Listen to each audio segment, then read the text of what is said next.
Nerdhatters, welcome to another bonus episode of the Nerdhat podcast. I am here with two guests that I met during the RiverRun International Film Festival, Joshua Ling and Kate Price, right? I saw your last name earlier today. I was like, I know I'm going to get that wrong. Kate Price, okay. Yeah. Yes. They are the co-directors, and Kate is the writer. Did you both work on the writing, or mostly you the writing, Kate, and then you directed together? Yes, yeah. Yes. Well, they worked together to produce the film Mooncat. It's a short film that featured right before Battersea on the second night of the RiverRun Film Festival, and I caught that with my sister, and that was pretty cool. I didn't get to meet you all beforehand, but we met later at the Filmmaker party, and that's how this happened. So, thanks for coming on the Nerdhat podcast. Thanks for having us. Well, I thought we'd start with a little bit of personal background. Kate, I guess we'll start with you, and then you, Josh, and obviously there's going to be some overlap since you all are siblings. So feel free, to find your own rhythm, go back and forth, however you want to handle the questions. But kind of directed at you, Kate, first, and are you all from this area originally? Like North Carolina is your home now, obviously, but just where do you come from? Yeah, come from North Carolina, specifically Greensboro. So haven't ventured too far out of there. We're currently in High Point, or I'm currently in High Point with my husband. And so born, raised, stayed, all of the things, North Carolina. Nice. Yeah, and I lived in Winston-Salem for probably about 11, maybe 12 years, actually. Okay. I just moved back. I'm kind of just inside Greensboro now, but I still work in Winston. And obviously I grew up in Greensboro, same as Kate. Okay. I didn't live somewhere else. I wasn't a secret sibling. So our Winston's, I guess, sister city is the right term. And I guess I don't know if we're supposed to be triplets, because High Point is like the High Point is just High Point. High Point is High Point. I know it's the triad. And so Winston, Greensboro, High Point. Well, so how did you all get into? I mean, I know most of us obviously watched TV movies growing up, so that's part of so many people's stories. But was there anything specific that piqued y'all's interest in the idea of filmmaking? Was that further back in the past? Was that more recent? That's a really good question. Yeah, I mean, I think we definitely stemmed from a love of storytelling first in all of its forms, and it's kind of how we were raised up, was just about pretty much everything that we did for fun was centered around stories, whether it being listening to audiobooks as a family and on long drives, or going to the dollar theater down the road, or watching, movies at home. It was kind of all centered around telling stories and ingesting stories. And so we definitely come from a real deep love there, and kind of moved to trying to see if we could do it ourselves. Yeah, and I think we always kind of played, just growing up, just making our own stories using our imaginations in that way. I can remember making pretend movies with our childhood friends kind of in their backyard, and let's make our own Star Wars, or let's make our own Indiana Jones story, but we have to write it out. We had a friend who was very meticulous, and so I think it just always has been a part of how we interact with the world. Yeah, we never had a camcorder or anything, but it was we would set up shots, and then, there was always the director who was kind of blocking us, but there was never any camera involved, because we never had those resources. But it was basically how we played. Nice. I remember doing a little bit of that myself. I never did do too much with the camera, but just imagining myself in a movie. I think I even made up a character and made up an entire film career for this character at one point when I was little. I love that. Yeah. That's so great. Well, I'm curious how long or how far back your involvement with RiverRun goes. Have you all attended the festival in the past? Was this some of your first experience with RiverRun? Josh, I know you work with the Arts Council. Is that correct? So yeah. I imagine you've had a decent amount of interaction with RiverRun over the years. Would that be a safe assumption? Yeah. And I think RiverRun was kind of one of the first things I did, kind of moving to Winston-Salem, just going because it was such a big part of the downtown community. And as we were trying to plug in as soon as we moved there, I think it was just really fun to feel that festival environment in a city that was new, so it felt really fresh. So I've been probably several years just going to see shows, and then with working at the Arts Council, also being involved in kind of some of the helping set up for the past, I think, 2 years, and making sure everything ran smooth. But I've seen so many cool films just because of RiverRun being available. An Arts Council, they're based right there in kind of the same building as the Road Center, correct? There in Yep. So downtown? we have the Milton Yeah. Road Center and then the Haynes Brands Theater as well. Yeah, I thought so. My wife and I have kind of been in and around that. She works at Sawtooth, Oh, yeah. right up on the other side there. So kind of in and around the Arts Council over the years with her art. Which you can, I don't know if you can't see it in this shot, but like there's some on either side of me. Nice. That's amazing. Well, Kate, I know you're the screenwriter for Mooncat. How far back do I see quite a few books behind you there, and I see you've very carefully placed them. And is that a typewriter I see behind you as well, or is that?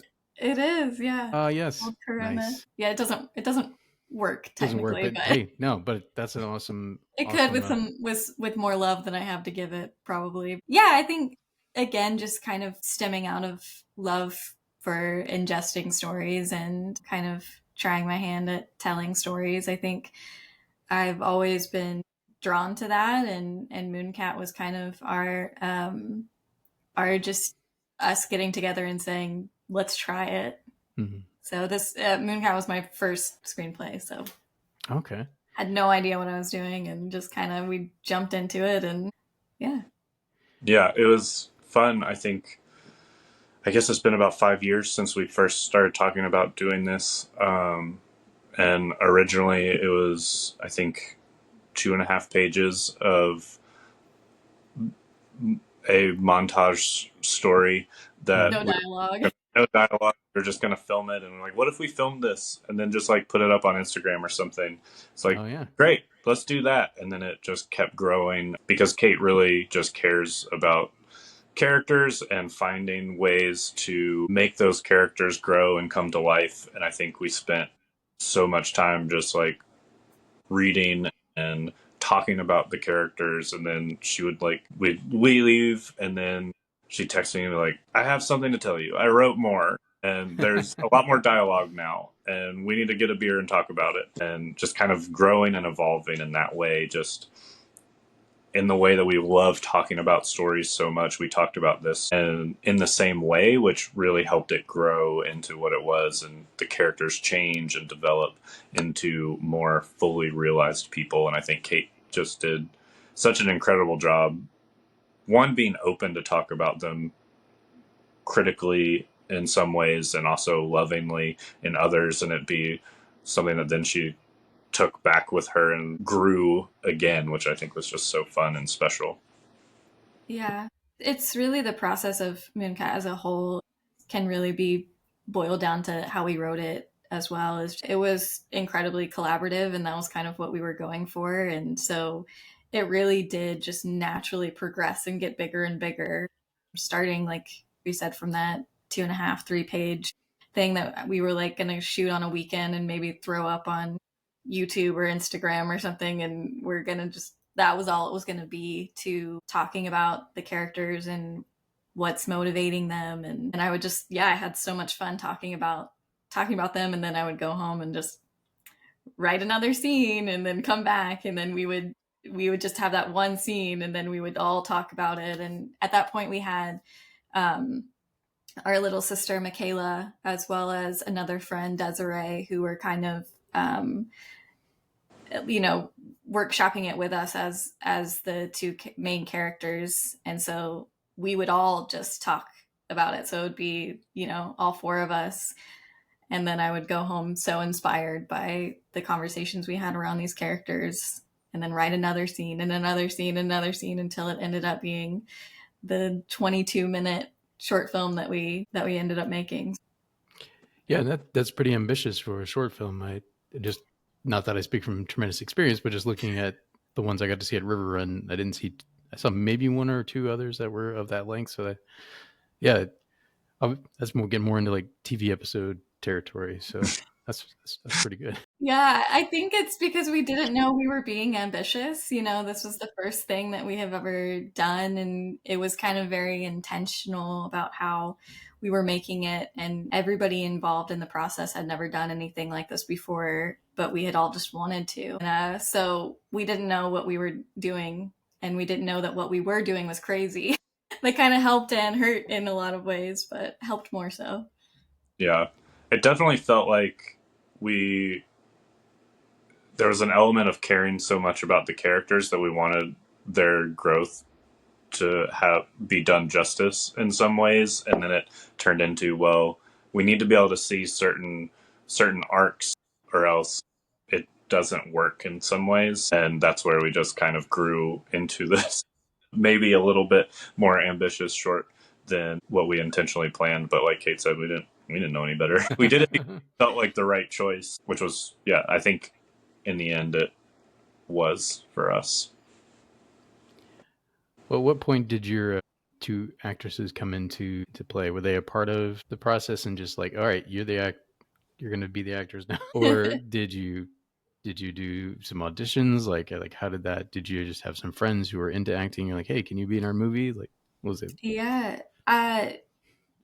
When I wrote the original, little tiny 2.5 page, I can't even really call it a script. It feels so sad to call it a script, but the first two people that I sent it to was Joshua, and then also our younger sister Michaela.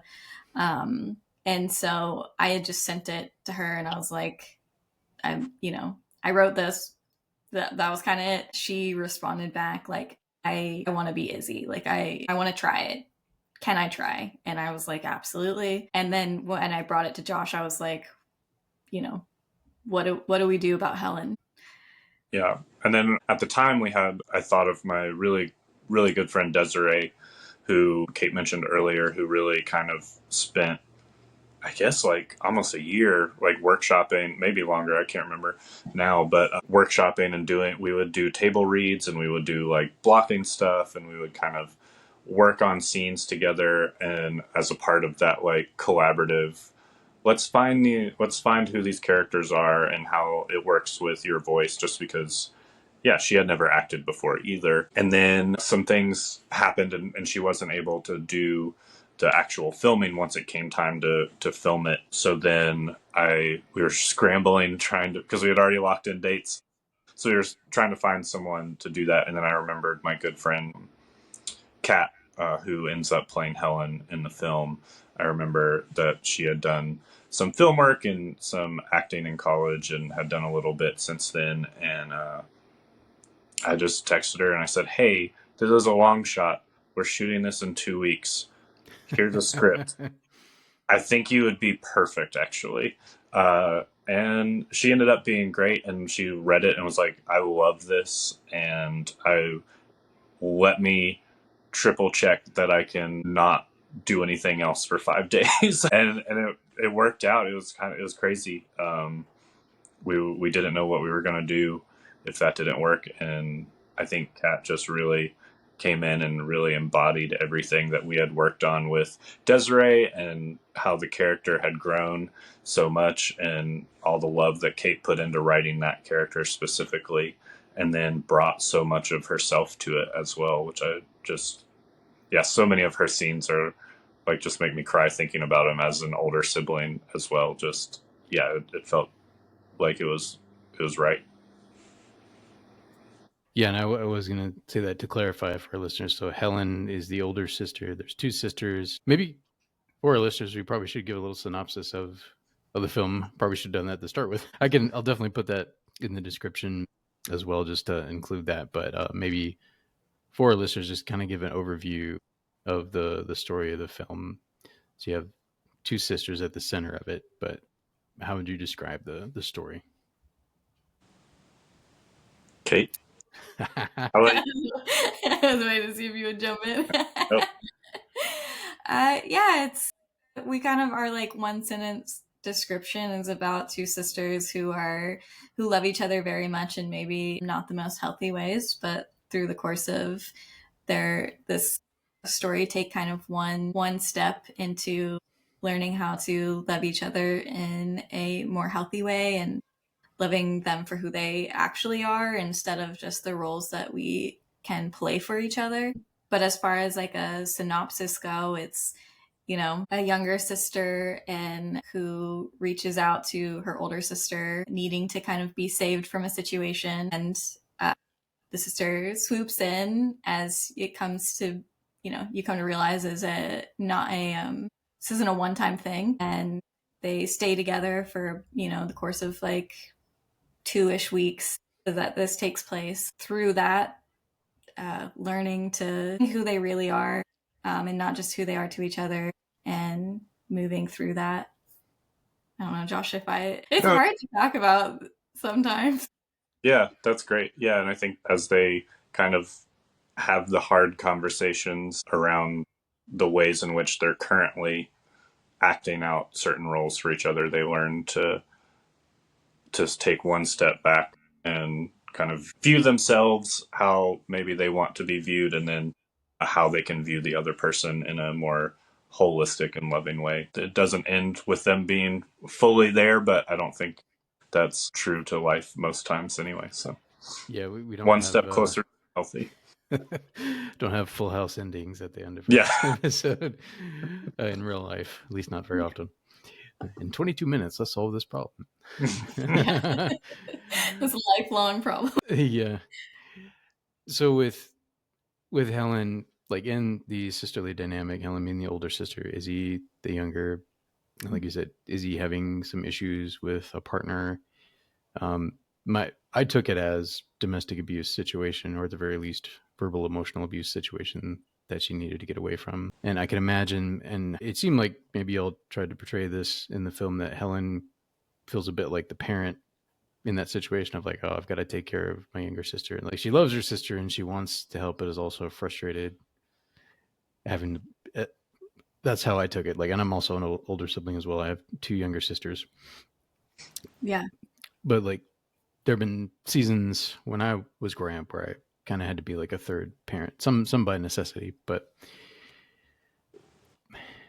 and you mentioned, Josh, that you tried to transition that a little bit. That was one of the character arcs. Is that Izzy, and forgive me, it's been a minute since I've seen it, so I'm trying to recall how it goes. But Izzy kind of learns to stick up for herself a little more and start doing more for herself. And then Helen, also, I noticed you made her kind of a lapsed writer, that she had kind of gotten away from that, and that her sister challenges her to get back to that. Did you, even though I know you're a younger sibling, Kate, with the writing piece, did you, I suppose every writer puts a little bit of themselves into their characters. Was that kind of the thinking there a little bit? It's like, well, I'll put a little bit of myself. I'm going to make her a writer, but she needs to get back to it. Yeah, I think, there's parts of, I'm one of 5 siblings, Oh, okay. Joshua is the oldest. I am right in the middle. And so there's very much a lot of parts of all of us in both of the characters. And I think especially being the middle child, I kind of am, there are all my worst parts probably in both Helen and Izzy, and that's very much something that, as a writer, it's hard not to do. But I think that the idea is like she's very pragmatic, she's very logical, she is very looking for the most controlled way to live her life, and having something that there's something audacious about being in any kind of artist, and so to have that kind of deep down that she's suppressed and gone the like more practical route, we played around with several different versions of what it was that she had, or what versions of that dream, the dream deferred or the dream suppressed would be. And it kind of really boiled down to logistics of what was really easy to do. And especially like there are some flashbacks sequences with the characters as young children. And so we played around with like, well, what if she's a musician? And, you know, but we wanted to have that dream deferred be present in those flashbacks. And so it was very easy to have a 9-year-old read from a storybook to a 3-year-old versus trying to have them, you know, have her strum a guitar or something, you know. Yeah, so it kind of came down to logistics, but the idea behind it would just be that there was a, you know, a dream suppressed that Izzy could help pull out of her. Yeah. So, Josh, did you get to put a little bit of yourself into Helen being the oldest yourself? You mentioned that you related to aspects of the character being the older sibling. And Kate, obviously, you're the older sister, so there's elements there too. But like in your collaboration on the scripts and stuff, did you feel like you got to? It's like, yeah, that's probably what the oldest would say right there, or things like that. Maybe not directly, I don't think. Not consciously, maybe. Not consciously, yeah. I think I tried to focus more on kind of overarching ways in which we could ensure that the characters had a growth. But I tried to let Kate fully express kind of the dialogue and the ways in which she wanted those characters to speak. I think that was really important to me, just as she is the writer. I have not, that is not my strong suit. And so I think just like, okay, let's just spitball about what these characters are feeling in that moment, which I think is like more what I got really excited about. And I think more what I like to talk about in that process. So maybe indirectly or not consciously, but I think Kate just did such a good job knowing how siblings speak to each other. I think that's one of the things we talk about quite a bit when we see sibling based movies or shows, and it's like, I don't think these people have siblings. It's easy to spot when they don't. The person who wrote it. Yeah. I think that's an only child. Yeah, I think, you know, Joshua is so good at analyzing and he's so good at talking about stories and he's so good at talking about characters and knows story structure so well. And so there were things where I would come, you know, like there is another character that we haven't mentioned, Dan, who is the partner of Izzy that comes into play. And when I you know, he did not exist in many iterations of the script, and I just kept feeling like there's something that there has to be a catalyst, and I couldn't, you know, I was trying to figure it out, and I was like, I don't know, maybe the X comes in and there's, you know, whatever, but I didn't really know necessarily. I knew it needed to happen. I didn't know why. I didn't know how. And I just talked to Josh and I was like, I don't know. And I had him like drunk and really like crazy and like, you know, because I was just like, something has to happen here. And it, you know, I couldn't get it right. And I just presented this idea to Josh because I was like, something with this character has to exist, but I don't know what it is. And he very immediately was like, Dan is Helen's mirror character. And that's why he has to be in here. But the way that you've written him is terrible. So let's talk about this character. Let's talk about what he would like, what his motivations are, how he would, you know, express that. And so even if, you know, he didn't technically write any of the words, it is very much of a full collaboration. And like, you know, I wouldn't have gotten where I ended up without those conversations. Yeah. Yeah, I did really feel strongly about Dan being more in the film. He shows up and he's just kind of very even keel. He's not aggressive feeling, but you know that there's obviously some kind of toxicity in his relationship with Izzy. And I thought it would be more powerful for Helen's character if she's confronted with someone who's also trying to control her younger sister in ways that maybe she isn't as toxic, but she is still trying to be like, you need to do this, you need to get this job, you need to come conform to my ideas of what growing up and being an adult looks like, and that's security and that's safety above all other things, and very rigid. And so if this other person also has this sort of control, however the viewer wants to describe what that is or think about what that is for themselves, but it is like, okay, he's got to somehow express that, and Helen has to be confronted with it, because then she'll be allowed to move on. And also Izzy can then move on in some ways as well, if she's able to somehow have that confrontation for herself. Yeah. Yeah, we needed Helen to have to look at it in the eyes. You know, Richard, you said it, and it's very true about being parentified. And that is definitely, Helen's character taking that on. And it's also very much just, when you love someone so much and you see that they're in a cycle of maybe bad choices, and you just are like, I could do it so much better for you, and you just want to like take their life on for them, because it's out of love. You love them so much and you want them to have the best, and you want them to not be stuck in these bad cycles. And so yeah, that is a very noble thing to want for the people that you love. So she really had to be confronted and look it in the eyes of someone that she definitely does not like, and can see the harmful things about what it does to a person if they're never allowed to kind of feel like they have the opportunity or have the ability in themselves to make a good choice.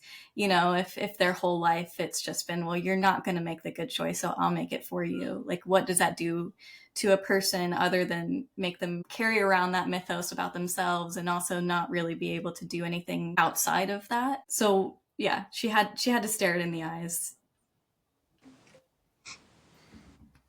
Nice. I think that was a good choice, and the actor you got, including even down to the clothes that he wore and his body language, gave off the kind of like definitely like kind of covert narcissist vibe of like, yeah. Yeah. Yeah, and Definitely it's like that narcissistic arrogance. And yeah, I think it worked really well. and I know in real life relationships they tend to target either consciously or subconsciously codependents, like people that have that pattern. And yeah, it's gonna be so hard to break out of too, like just from what I understand. Yeah. And we wanted to, I think, kind of like with Mooncat, showing that codependency that you do sometimes create in sibling and familial aspects of like those coping mechanisms that you developed as children, of how you survived, that was really good for you when you were children, but how when you get stuck in them, it's harmful. And how to have that like deep, intense love of siblings, and recognize though that the way that it currently is unhealthy, because you are codependent, and to both take a step out of that together. It's hard, but it's worth it to try to learn how to re-love each other in a way that isn't codependency. Nice. Well, I think it's a good message. So I'm curious, at what point did y'all get the screenplay and kind of the plans for the film set enough that you're like, okay, now it's time to actually plan this. It's time to actually set a shoot date. It's time to get a crew. If they, I don't know if you had already had the crew together at that point, they've been helping in other ways, but like in terms of like, all right, we're doing this thing. We're going to do it this year. We got to find a location. So you said that kind of the whole process was about 5 years. At what point in that did you reach the point where you're like, okay, we're ready to do this thing?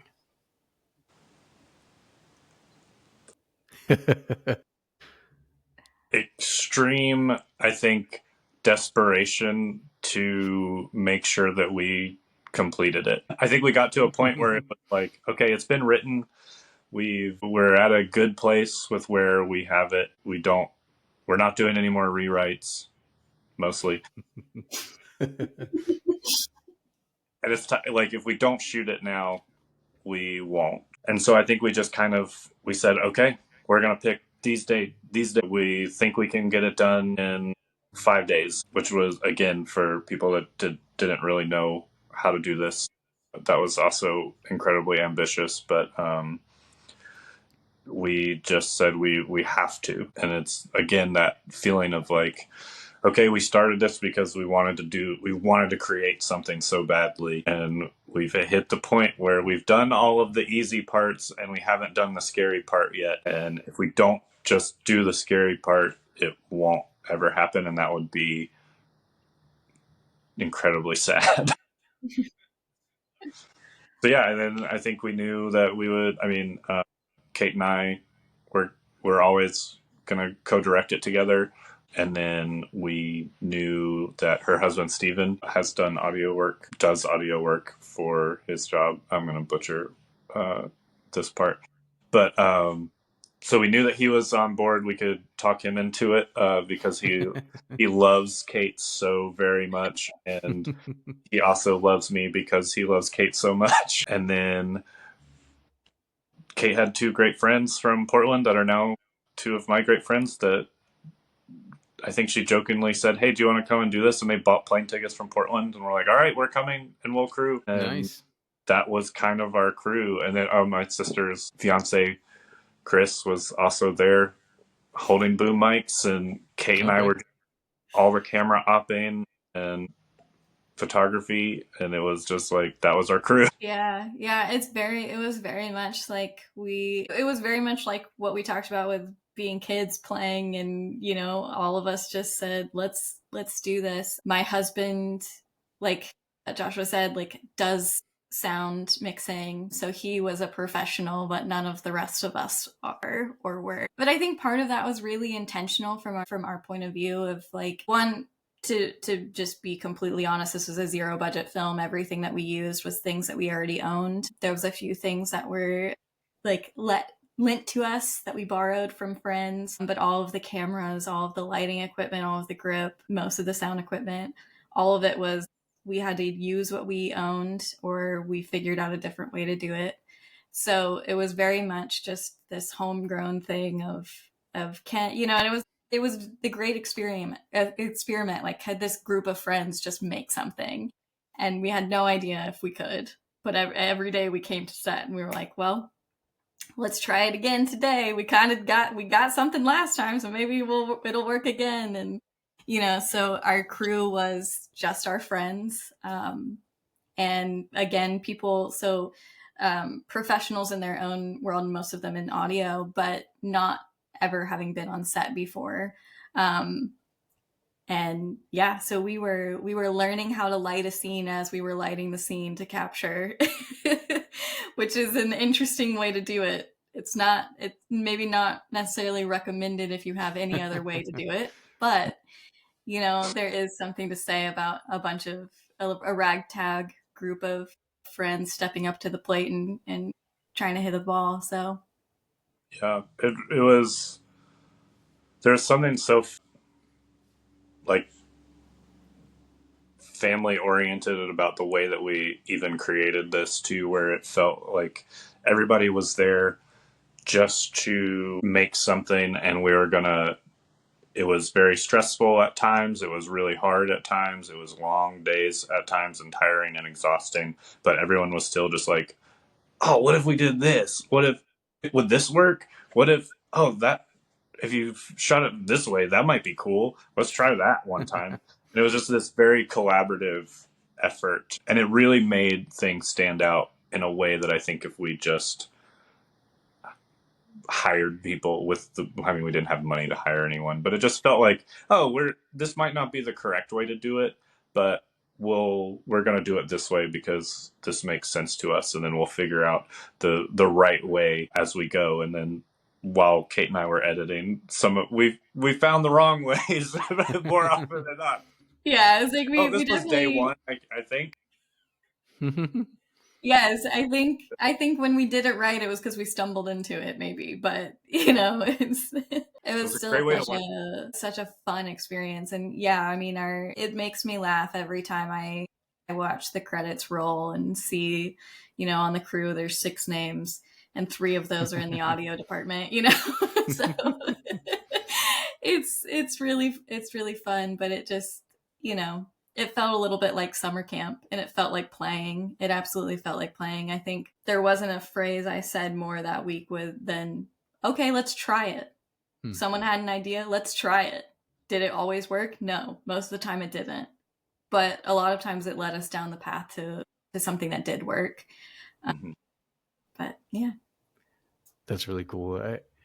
One of the reasons I love hearing the behind the scenes. I mean, I've always been kind of nerdy for that, but I just love hearing the behind the scenes, and it's always so encouraging. I mean, so many, even of like the huge filmmakers like your Steven Spielbergs and whatnot, started out doing things very small, just with friends. I mean, he's a little older, so he had an 8 millimeter camera. Just doing it out in the. I think if I remember the stories correctly, just Mhm. doing it out in his backyard with buddies, and then just so many other people, and they learn as they go. And some of them go to film school along the way, and some of them don't.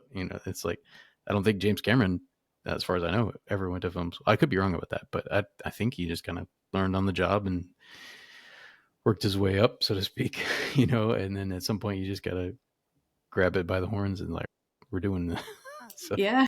that's Yeah. pretty awesome. Well, congratulations for getting this done. Just kind of in our last little segment here, did you plan, like as you were finishing it, did you plan on submitting to RiverRun, or did that come later in like post-production phase, or was that kind of a goal all along? Like how did that come about? Yeah, I think it was a goal all along. It was a it was basically we're gonna submit to this as a incentive to finish it, So we had, it gave us a deadline to work towards. It gave us, yeah, just a goalpost at the end. So that was kind of our goal, to just have a stamp of like we did it. We made something and we finished it and we feel good enough about it to submit it. So Yeah, and I think it was a big part of like that desperation to finish it. And it's like, okay, if we don't shoot it, it will just be this thing that we never finished or followed through with. And in order to ensure that happens, we are setting ourselves a goal of submitting it to RiverRun. So we need to set shoot dates. We need to be able to edit it, and we need to get it submitted before December 15th. So there was a lot of like, okay, let's just go for it, and we have to go for it. And I think there's just a lot of that. Kate and I share this similar drive, I think, of needing to do those creative things and needing to have some form of creative outlet. And sometimes those things are big, scary things. Sometimes they're a little simpler, like shooting our sisters, our nieces, like there's different Mm.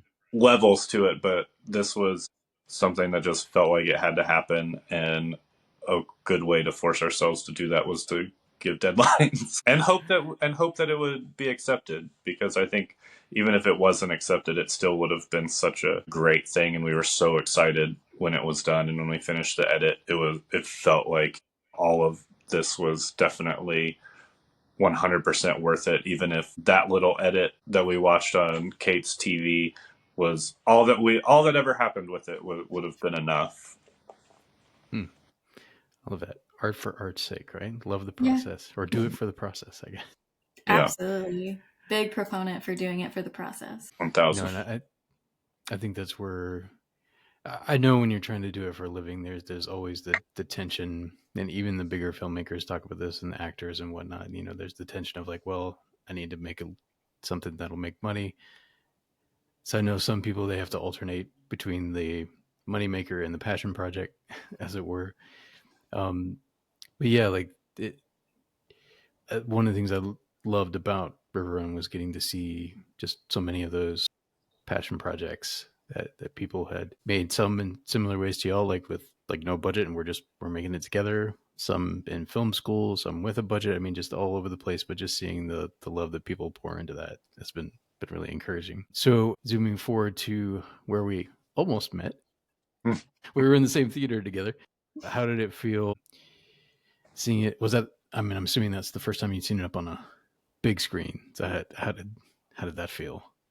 We had actually Or a did they? few months before, for our birthdays are like a few days apart, years, but a few days in the month apart. And so we did a big showing for just the people that were in it and the people that made it and their friends and family and our friends and family. So we got to see it at the what theater? Reynolds Place Theater at the Nice. Arts Council. So we got to see You it had there, some and connections there then. Nice. Okay. that was really fun to just have, and that felt very special just for us, and this kind of big like, woo, we did it, you know, like, and to do that for the people that were in it and who made it with us was really fun. And so then getting to see it though at Marketplace, which was so reminiscent of that, you know, dollar theater that we grew up seeing, going to. I think I've been to that one. If it's the one I'm thinking about over there in like Greensboro, High Point, I think I went to that one once or twice. Yeah, it was the one that. in Greensboro. Was real close to our house, so that was kind of our typical haunt. But so to see it in a real theater that smelled like, you know, decades of popcorn and had a sticky floor and, you know, all of those things that make you feel like just nostalgic for the experience of being in a movie theater, and, you know, getting to be kind of anonymous. Nobody knew who we were.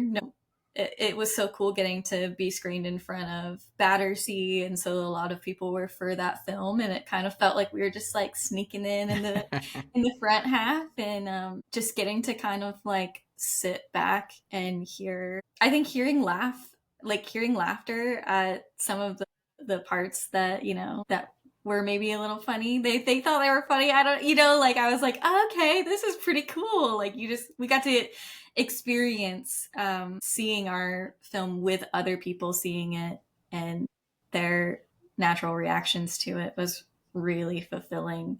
So I really like just getting to be anonymous, and yeah. Nice. Yeah, it was really, there was something so special about, again, being in a movie theater that is just a movie theater. Reynolds Place Theater was very nice to see our film in, but it was also, you know, they do so many different things in that space, and then to like come to the magical, for however corny and cheesy it is, but that magical environment of being in a movie theater, the place that we've spent so much time and being so inspired by so many different kinds of movies, and then to just get to sit back and, like Kate said, it was really nice to not be known, because when I was with our friends and family, that was a really special and sweet and emotional time. But it was also nice to hear, you know, there's always that little bit of like, oh, did they really think that was funny, or are they just my friend, my mom, you know? Like, so it was nice to hear this is landing with people that have no emotional investment into what we've done, which was like, yeah, that was really special and really surreal and crazy. I think I thought about it for like a couple of days, being like, I don't know how to express that feeling, but it was very cool. Well, it seems appropriate that it showed at Marketplace. It's a family-run cinema as well. They've been running it together for over 20 years. And it used to be, I don't know if you'll ever saw a movie there back in the day, but it used to be the 250 theater was kind of what it was known as, because they would get like once the main theaters were done with them, they would get the reels. You'd see them sitting out in the lobby sometimes, secondhand. Like, so you'd see it like 2 months into a movie showing, you go there and see if you hadn't seen it yet, or you just wanted to see it again for $2.50. I love that. They're not allowed to do that anymore, sadly, but yeah, but they're still a great place to go catch a film. So, but yeah, it seems appropriate that family run, and this is definitely a family project. I mean, family and friends, but like definitely. Yeah. So that's pretty cool. Yeah, it was great.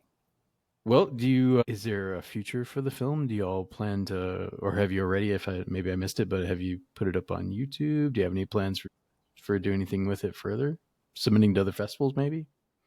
Yeah, we've submitted to a couple of other festivals, and we're I think we'll hear back. The last one they'll hear back.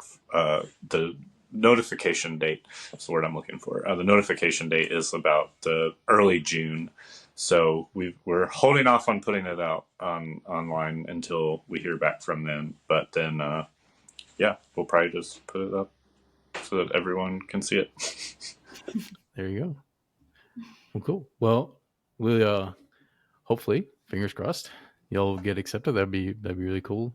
I imagine these are these out of state? You get to travel for it if you get accepted, or cool? Yeah. All the rest are out of state. Nice. Well, nice. Fingers crossed. Yeah. Well, good luck with that. And either way, I'm assuming eventually it'll be available for our listeners to catch. So we'll try to give you all a shout out on our Instagram if and when that happens. And I know some festivals like RiverRun are doing the virtual on the back end too. So like people from all over the world could potentially, like if it comes up as an option for that. So I know that's becoming more common too. Absolutely.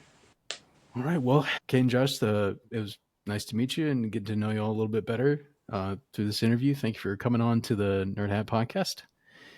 And good luck with both the future of Mooncat and with any other future ventures. Awesome. Thank you so much for having us. This was great. Yeah, absolutely. It was a great time.